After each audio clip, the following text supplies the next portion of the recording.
Krista here with you again today. And today I want to talk about um, caretaking of narcissistic parents. Um, I've listened to a few good videos lately, and they just add up, and I learn so much.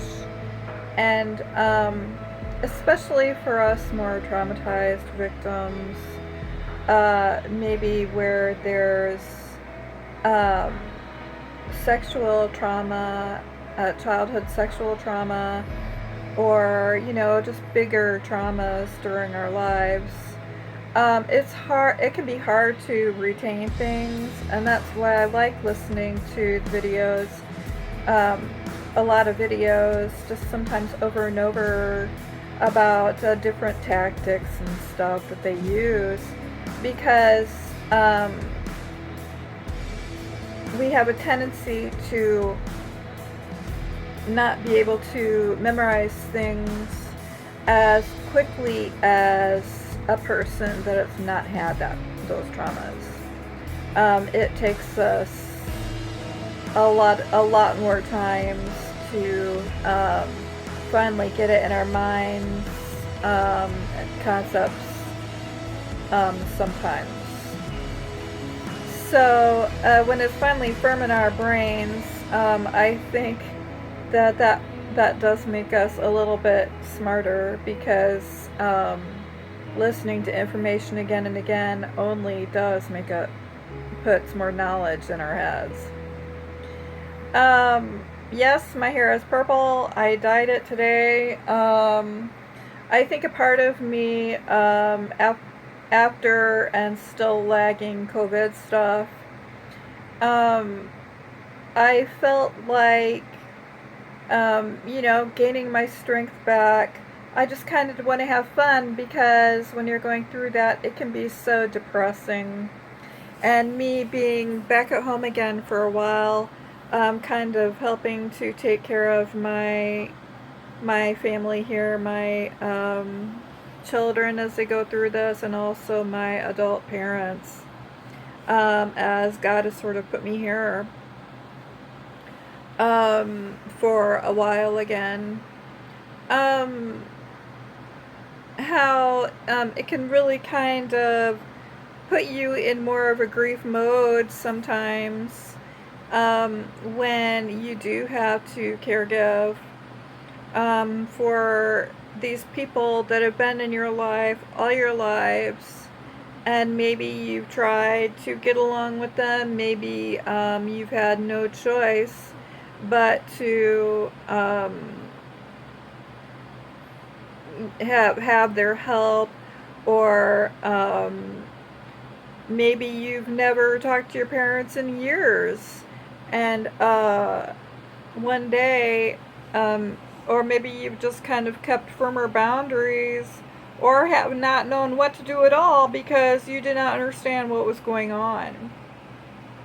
I think for us scapegoats, it can get pretty tough, um, because when we've been like a punching bag all our lives, and we've been cast out all our lives by these families. I'm giving you my story, for instance. And then all of a sudden, you're sucked back in for a while, hoovered, or whatever their excuse is, or whatever. Maybe guilt has led you back. Maybe you just want to help, um, out of the kindness of your heart or spirit, whatever you're drawn to, where you have to connect with these people again. Maybe you can't afford, aid for these people, like homes for these people, and you find that they're getting sicker and slower, and suddenly you're pulled back into this place, where you have to stop what you're doing, or slow down on what you're doing, and your own life and your own financial stability, work mode, um, whatever it is, where you just have to drop certain things, and all of a sudden these people are making demands on you like you wouldn't believe, and they're more than ever before.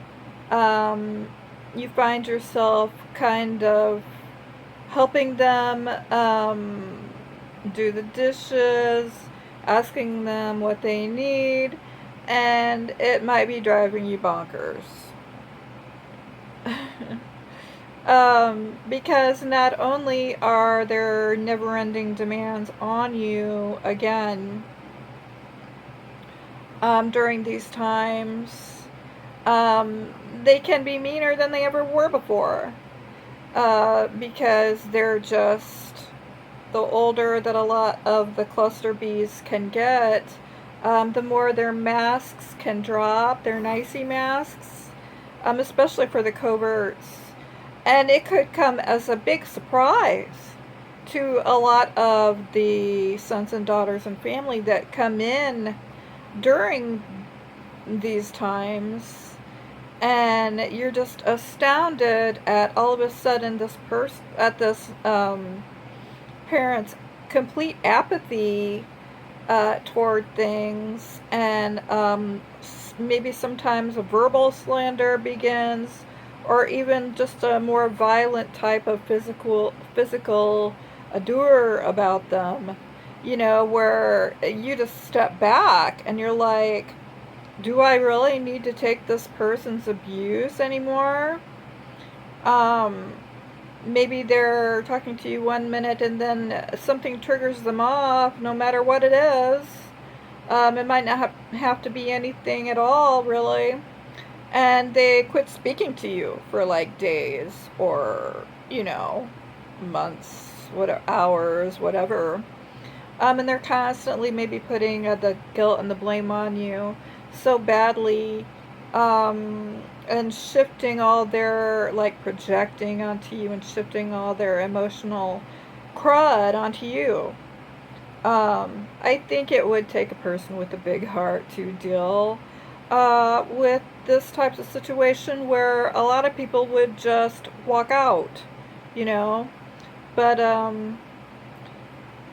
of course, us more the sensitive types are, I think, kept more as in these caretaking roles, whether it's at home with your own family and your own kids, or, we just sort of take that role more. Um, the demands can be, and the emotional toll that it takes on a human being that has to endure that, when things do start going this way, can be hugely taxing on us. Um, I think it really helps to know um, what a narcissist is, just like the addicts, and how an addict and a narcissist is a lot alike, and how codependents and narcissists are alike in the way that they are addicted and they need that attention, and especially how the narcissist needs constant validation. Whether they're able to give that back, it doesn't matter. They will find people that will be able to argue with them and like roll, and we find ourselves rolling in the mud with these people, God bless their hearts, um, when they don't really mean it. It's like a part of their disorder, but it can start driving you nuts after a while, and then they're telling you that you're the one with the problem, and you find yourself just in arguments with these people until they escalate, and you just have to walk away.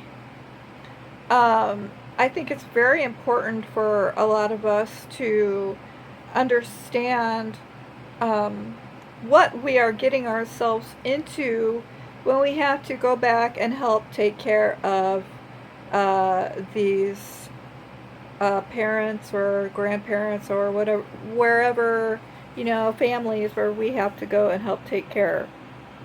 Um, I think it's really important for us to start learning these necessary boundaries that I talk about in some of my videos about assertiveness and boundaries, and that I still learn today.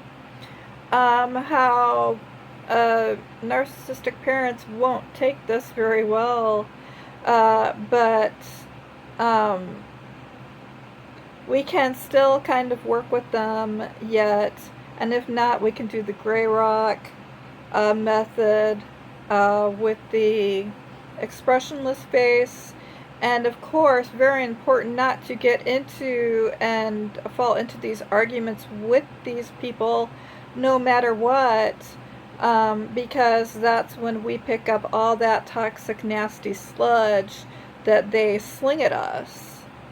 And all of a sudden, we're just like sucked in, like they want our blood because they're a little bit energy vampiric.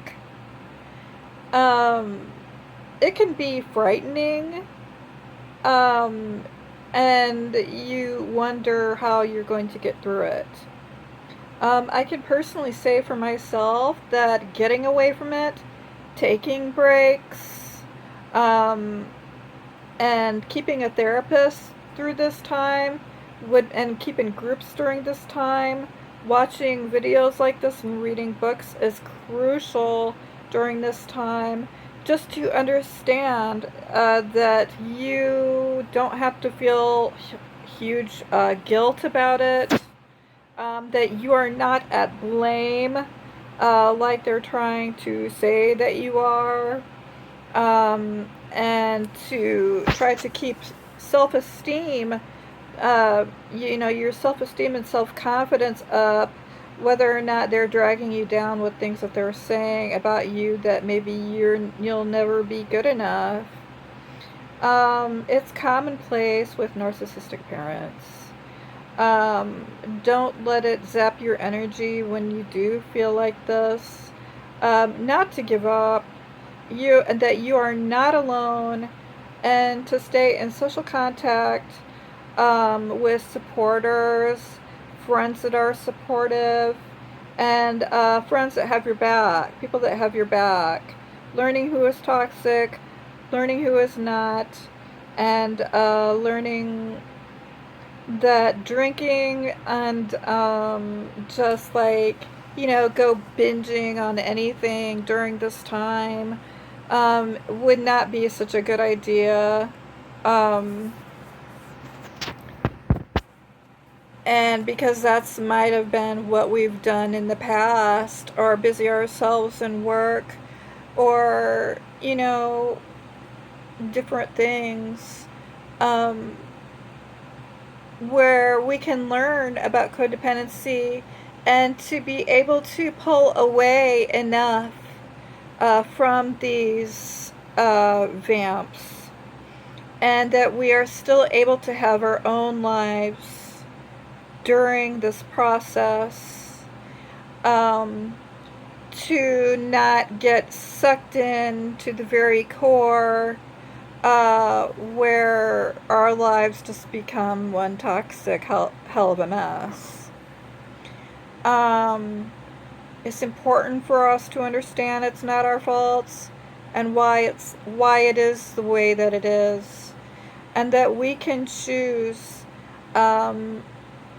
this training and feel better when we get up day after day, and that we can change things. And it all starts with wanting that change. I think sometimes when it gets so ugly and so far deep into darkness, when we don't get the education that we need on things like alcohol, drugs, codependency to narcissistic people, and how these are all just addictions that we can learn to break, we can learn to balance, and although it might not be easy, when you do have to still kind of have contact with these people, that we can still come out on top of things and stay in more of a control, happy state and learn mindfulness skills and things to help keep us going so we don't go for those bad habits. And I say happy recovery, and the ones that are in it, like myself, to know that it's a good feeling. It's not a helpless or hopeless feeling. It is a more hopeful feeling, and the more light when we go towards more light things, like maybe a break on the beach, um, maybe we switch up things at work a little bit, um, and maybe have a care day for ourselves or a play day. Um, where are you in this today? We don't have to be stuck in that fear that they can really hold us down in, where they can be very intimidating. And we can begin breaking that fear today. I think that's really important because we can stay hidden in these shadows and hidden away. But when it comes down to it, when we do start standing up for ourselves and what we need, um, things might start shifting and changing around us. Things will definitely not stay the same. But look for the changes. Maybe make a hair change. This is only temporary. Just do something fun. Remember to take breaks. Remember to care for yourself. Uh, and remember that you don't have to be the victim. You do not have to portray the slave victim in these relationships anymore, where we feel like we never win and we feel worthless and it's just gonna be like this forever because it starts coming